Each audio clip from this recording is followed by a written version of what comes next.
Bahkan tahun 2024 itu untuk pertama kali di Indonesia merasakan namanya digital politik. Ini lompat sebentar karena biasa ngomongin ngeritik yang pakai baliho itu. Jadi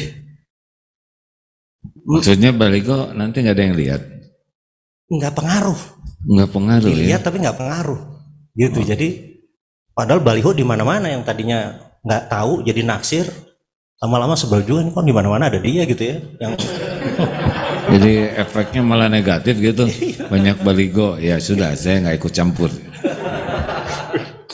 Dan ini untuk pertama kali digital politik. Jadi yang siapa yang menang di digital itu sebenarnya nanti yang Sudah ada nggak di negara lain yang digital politik begini? itu yang Kroasia, yang negara-negara yang presidennya pelawak gitu loh.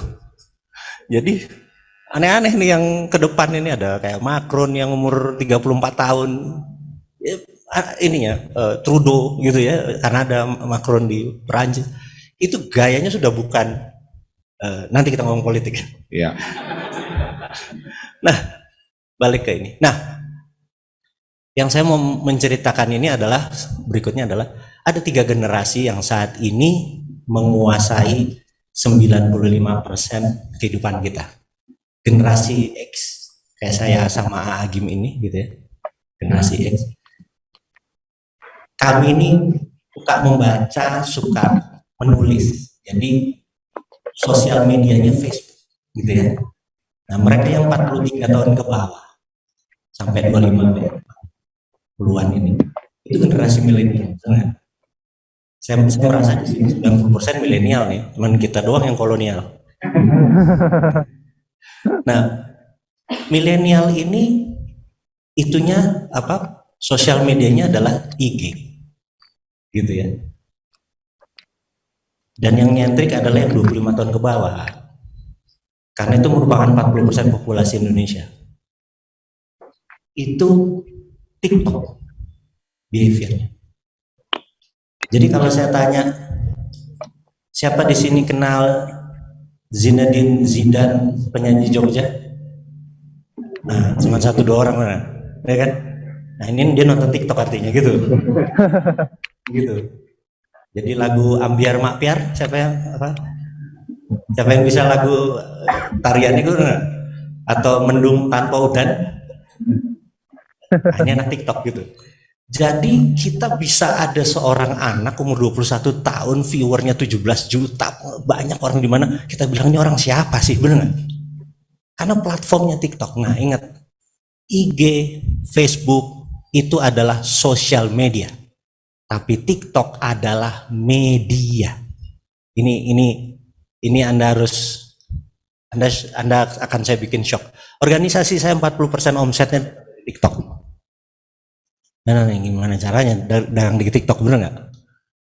Dan sisanya adalah di sosial media. Dan itu growth tumbuhnya dari tahun kedua kami menggunakan TikTok. Nah, jadi bisa dibayangkan, Anda biasa mengiklan, bener nggak? Kebanyakan mengiklan kan TV dan lain sebagainya.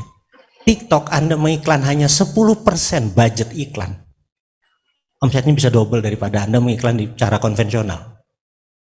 Sehingga kan profit margin Anda besar. Kalau profit margin Anda besar, zakatnya besar, bener nggak? Ngerti itunya?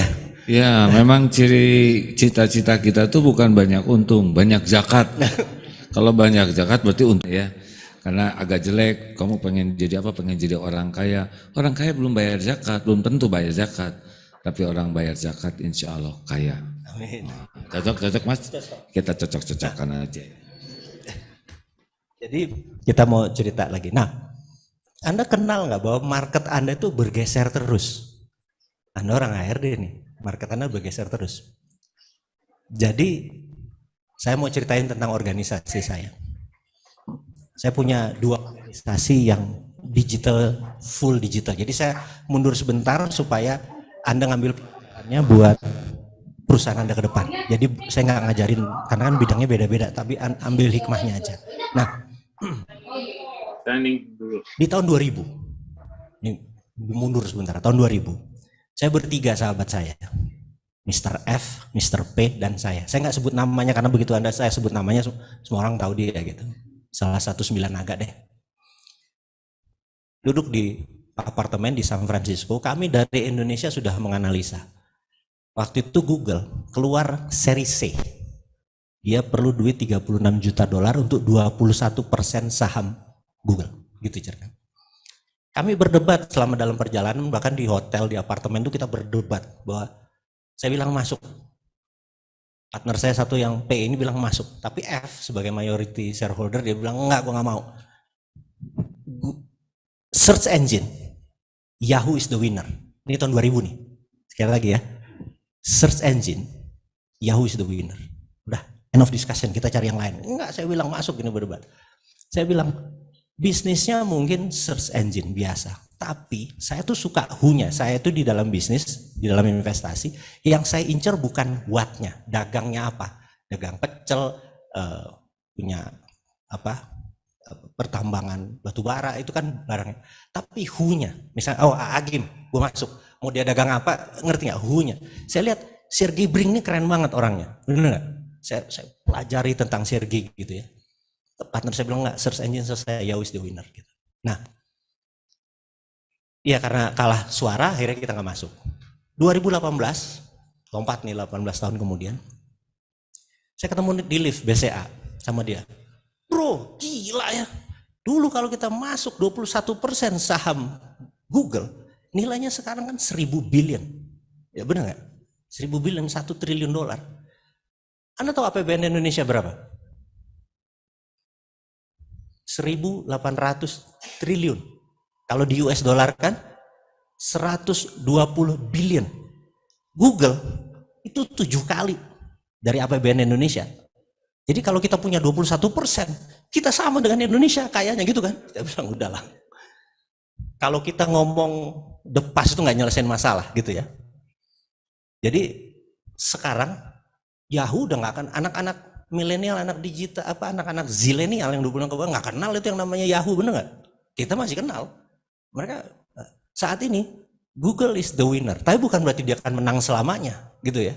Facebook is the winner, belum tentu Facebook menang selamanya. Itu betapa bisnis itu seperti itu. Nah, terus dia nanya, bro, jadi lu bisnisnya apa?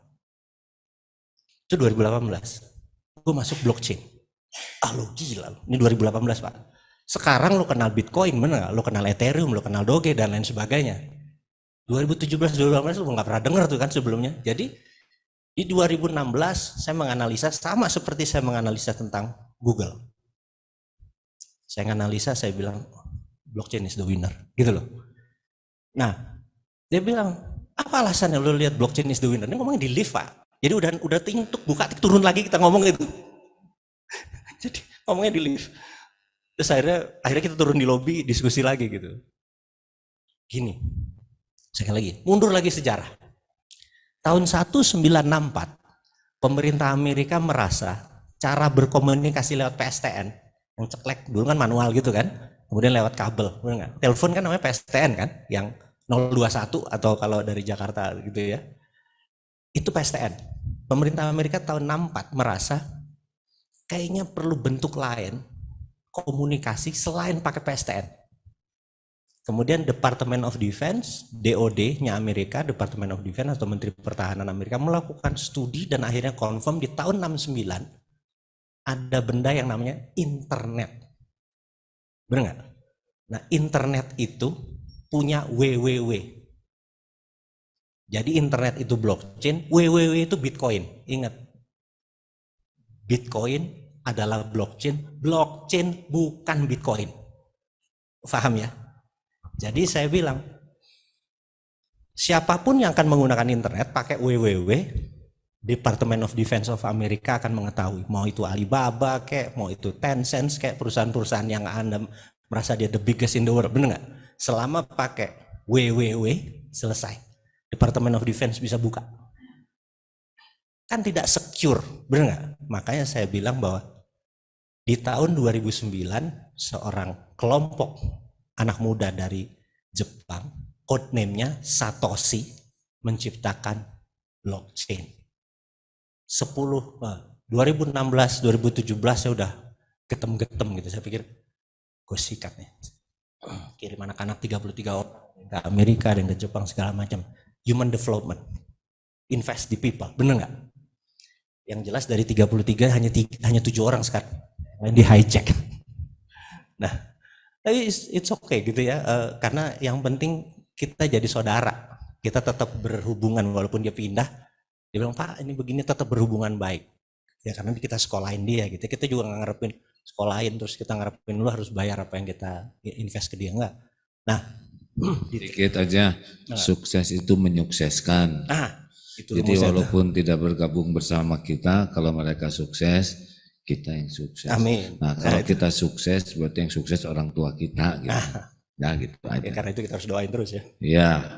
Jadi maksudnya walaupun orang pada pindah, ya itulah kesuksesan kita menjadi jalan kesuksesan orang lain. Khairun nas anfa'uhum linnas. Semangat adik-adik. Coba kalau adik-adik lulusan SD harus ngumpul di SD terus kan repot, betul tidak? Alhamdulillah. Oke, jadi Lanjut. kita lanjut. Jadi Lanjut. saya bilang blockchain is the winner, saya bilang gitu. Nah, mulailah kita invest di blockchain. Jadi blockchain itu ada namanya mother chain. Itu ini ada sekali lagi nih, Bosman ngomong apa, denger aja dulu, enjoy aja dulu, bener nggak?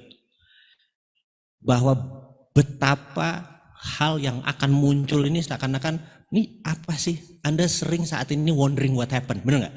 Ini ada apa nih? Ada apa, bener nggak? Cung. Karena demikian cepatnya perubahan itu terjadi. Nah, kemudian kita membuat karena udah punya mother chain-nya segede Ethereum. Jadi waktu kita beli mother chain-nya mereka bilang, lu mau buat negara ya katanya gitu. Dalam hati, kenapa segini besar negara ya? Karena dulu nggak ada yang sadar bahwa